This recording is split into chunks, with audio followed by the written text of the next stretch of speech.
سلام، خیلی خوش اومدید. مرسی، ممنونم. فقط ببخشید امروز اپراتور آقامون نیومدن، اگه اشکال نداره من براتون انجام بدم.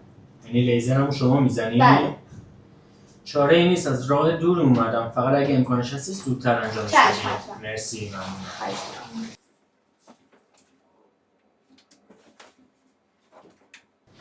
پس آماده شید، من یکم دیگه میام. چشم. آقای مفرد اومدین؟ آره مشکلم حل شد اومدم. مراجعه کنندتون اومدن. داخلم؟ بله بفرمایید. سلام داداش، خوش اومدی. بکن لباسا رو به شکم بخوام. شما؟ اپراتور آقام دیگه. خانم وقت منو کنسل کنید، ممنونم. مرسی. کجا داداش؟ کجا؟ مرسی، نمی‌خوام. داداش اومدن اینجا دیگه، رفتن دست منه. چه کار غیر اخلاقی آقا؟ به شکم بخوام. به شکم. اول پشتتو میزنم. کار منی نمی‌کنم. نمیخوام.